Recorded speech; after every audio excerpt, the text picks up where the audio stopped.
Shame exploded in the middle of the school fair when Sarah screamed. "You don't deserve to be here," her voice cutting through the cheerful atmosphere like a knife.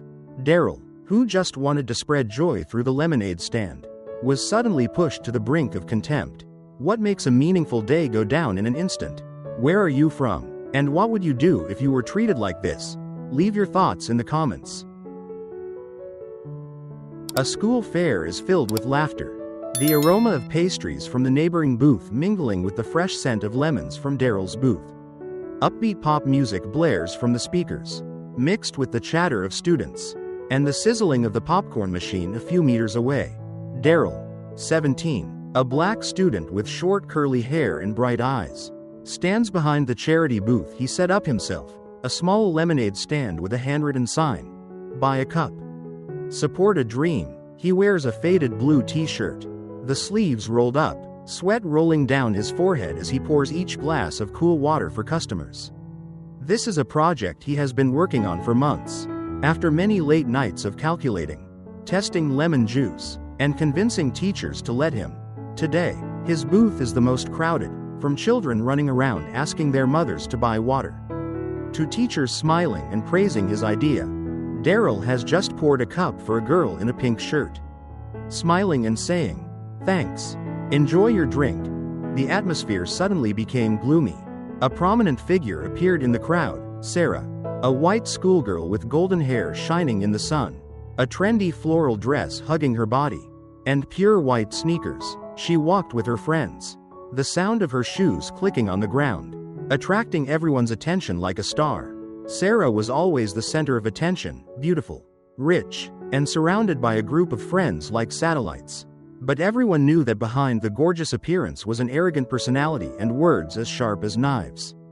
She stopped in front of Darrell's booth, crossed her arms, her cold eyes swept from the sign to his lemon-stained hands. The space around the booth suddenly became quiet, as if everyone sensed the storm coming. "You don't deserve to be here," she shouted, her voice high-pitched, cutting through the music, loud enough for the people in the next booth to turn their heads. One of Sarah's friends giggled, covering his mouth as if watching the fun, while a few of the other students stood frozen, eyes wide. Darrell looked up, still holding the lemonade, his fingers tightening a little. "What do you mean?" he asked, his voice calm, though his heart was pounding like it was about to jump out of his chest. He could feel the eyes of the crowd on him, like invisible needles. "I mean you don't belong here," Sarah said, defiant, her chin lifted in a haughty way. "You should go somewhere else. Don't act like you're important." The murmurs spread like waves. Some students backed away as if to avoid trouble. Others stood still, holding their phones as if ready to film. A nearby girl tugged on her mother's arm and whispered, "Mom, what did that girl say?" Darrell set the pitcher down on the table, the glass clanging dryly against wood. He could have walked away from the curious eyes and harsh words. He could have argued, letting the anger inside him flare like a fire. Instead, he took a deep breath, the scent of lemons clearing his mind. He chose otherwise. His eyes scanned the crowd, the curious faces, the wary looks, and settled on Sarah. "You think I don't belong here?" he said, his voice low but clear, a drumbeat in the silence. "Okay, if you're so sure, stand here with me for 10 minutes. Help me sell lemonade. See who does it better." Sarah laughed, a crisp, sarcastic laugh, as if it were the most ridiculous idea she'd ever heard. "Me? Working with you? Dream on." She glanced at her friends, waiting for them to laugh along. And a few did indeed giggle. But then a voice suddenly rang out from the crowd. "Try it." "Sarah, what's there to be afraid of?" It was Lynn, a classmate, standing in the crowd with curious eyes. The others began to nod, a few scattered claps of encouragement. Sarah frowned, looking around, the eyes of her friends, the attention of the crowd, all of it like an invisible pressure. She didn't want to lose face, didn't want to be seen as a coward in front of everyone. "Okay," she shrugged, her voice reluctant but still arrogant. "Just 10 minutes, then I'll show you I'm better." Darrell smiled slightly, not triumphantly, but with quiet confidence. He pushed a tray of lemonade toward her, a few drops of it spilling out as his hand shook slightly. "Go ahead," he said, and turned back to serving customers. as if the insult had been a passing breeze. The crowd had grown larger, not just to buy drinks, but to see where this strange confrontation would go. The music was still playing from the speakers, but now all attention was focused on the small lemonade stand in the middle of the fair. Sarah walked to the counter, her white shoes dusty from the schoolyard, her hands clumsy in picking up the first cup of water. She spilled some on her hand, the cool lemonade seeping into her skin, making her wince. "You're dirty," she muttered, but she poured it for a boy who was waiting, his eyes wide and expectant. The boy took the cup, grinning, "Thanks," and ran off, leaving Sarah stunned with her hands wet. She glanced at Darrell, who was pouring water quickly, his t-shirt sleeves damp with sweat but his movements as practiced as an artist's. As he poured, he chatted with customers, a mother asking about the project, a classmate teasing him about the lemon flavor, and laughter echoed around him like background music. Soon, the line in front of Darrell grew longer, stretching from the counter to the bakery next door. A mother turned to him, smiling. "You're so enthusiastic, Darrell. How many kids will this help?" Darrell replied warmly, "It's enough to buy books for a whole kindergarten class." "Ma'am." The mother nodded, tipped another $1, and Darrell thanked her with a bright smile. Sarah heard, her hand faltering as she poured another cup. She hadn't thought about it. The money from these drinks wasn't just a game. It was something bigger. "What are you doing so fast for?" Sarah asked, her voice a mix of irritation and curiosity. She had just spilled another cup, lemonade running down the table, and a little girl winced.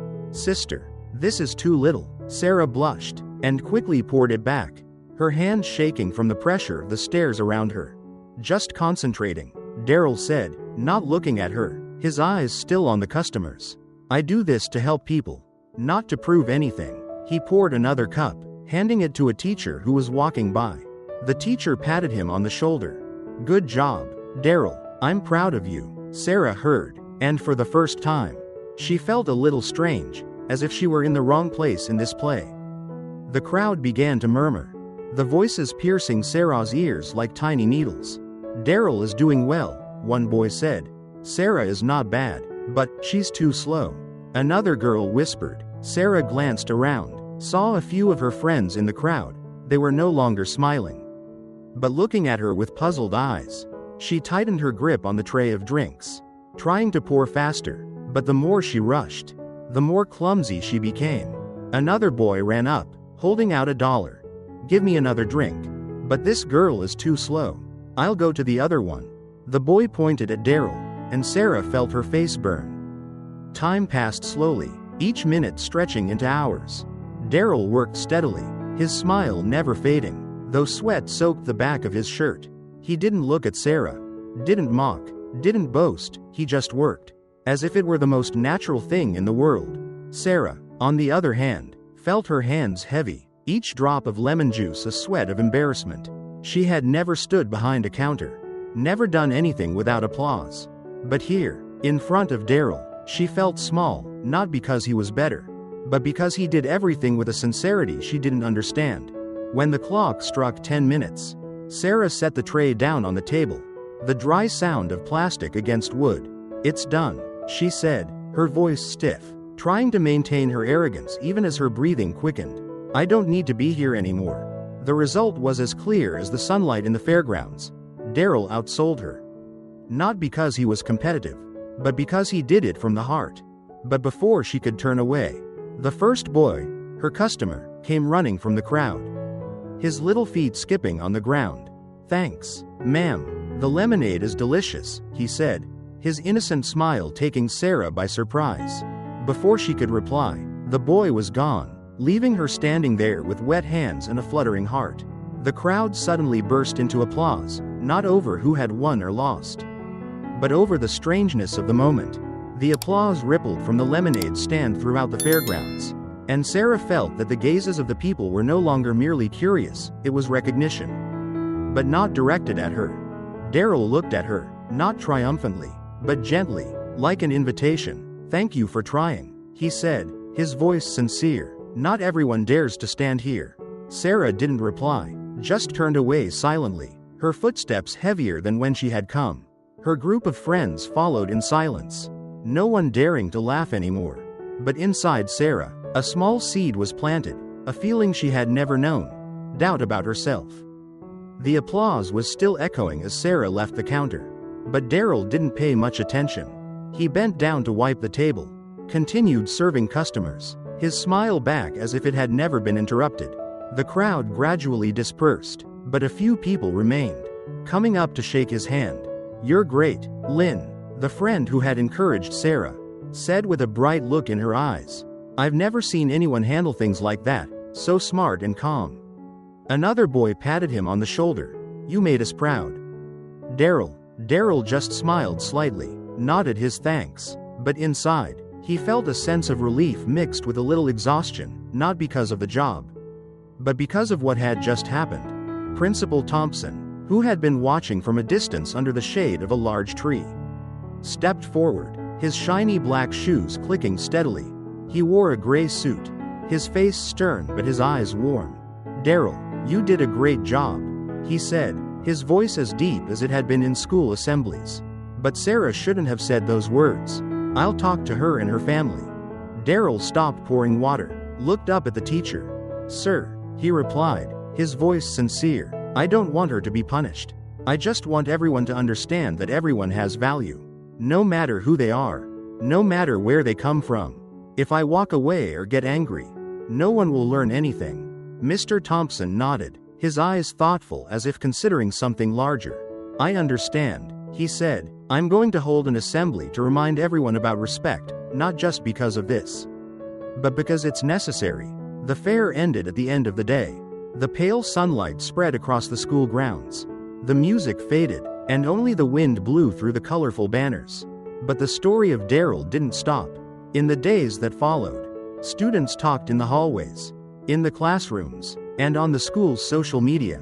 "Did you hear about the lemonade stand?" Darrell made fun of Sarah without even saying a harsh word. But not everyone got it right. Darrell wasn't trying to make fun of anyone. He just wanted to prove a point. Values are not in words, but in actions. A group of classmates even suggested that he organize another lemonade stand, this time to raise money for a nearby community center. Darrell agreed, even though he knew he would have to lose a few sleepless nights preparing. The biggest surprise came the following week, when the morning sun shone through the lab window, where Darrell was checking the money raised. Sarah showed up at his new stand, not wearing her usual floral dress, but just a simple white t-shirt and jeans. She stood at the corner of the counter, saying nothing, quietly pouring lemonade with more careful movements than before. A mother walked by, took the cup from her, and asked, "Are you working with Darrell?" Sarah hesitated, then nodded, her voice low. "Yes, I want to help." The mother smiled. "Good job. You two work well together." Sarah blushed, and bent down to pour more, but the corners of her lips curled up slightly. Darrell glanced over, and saw that she was working hard, not as clumsily as at the fair. When the sale was over, he walked over, wiping his sweat with a tissue. "You didn't have to do that," he said, his voice soft. Sarah bowed her head, her fingers twisting together as if in an internal struggle. I was wrong to say those words," she whispered. "I didn't know why you did this, how important it was, but now I understand." Darrell looked at her, his eyes as warm as the sunlight outside. "I accept your apology, if you mean it," he said. "Let's do it again?" Sarah looked up, smiling for the first time. Not cocky, not fake, just a real smile. "Yeah," she said, her voice more confident. From there, they organized other fundraisers together, not just at school but in the neighborhood. One afternoon, under the shade of a large oak tree, Sarah told Darrell about the prejudices she had believed, from her family, from her friends, words that had become ingrained in her like roots. Darrell listened, then shared about his family, his grandfather working in the cotton fields under the scorching sun, his father fixing cars late at night so he could go to school. "They fought for me to get where I am," he said. "I don't want to waste it." Sarah nodded, her eyes welling up as if she wanted to cry. But she held back. Their story spread far and wide, inspiring other students to join in, turning the confrontation into a lesson in respect. One evening, Darrell sat with his father in the kitchen, the yellow light shining on Mr. Anderson's face. He recounted everything from the fair to Sarah's smile. Mr. Anderson, a man of few words, put his hands on the table and nodded. You planted a seed, Darrell. Not everyone changes right away. But you started something big. I'm proud of you. Darrell smiled, a warm feeling spreading through him. Across town, Sarah sat alone in her room, the moonlight shining through the window on a photo of Darrell and her at the fundraiser. She held the photo, her fingers trembling as she touched his smile. She thought about the words she had said, about the pride that had blinded her, and for the first time felt the need to do something bigger for the community, not just to make amends, but to become a better person. She never saw Darrell again to formally apologize, but she had made up her mind. One day, she would be brave enough to stand before him, not as an enemy, but as a friend. The story at the fair was more than a fleeting moment. It became a small flame, igniting conversations about equality, kindness, and the power of standing up, not in anger, but in action. Did Darrell's story make you think? Like, subscribe and leave a comment. What would you do in that situation? Because every action, every word can change the world. Let's spread kindness and fairness.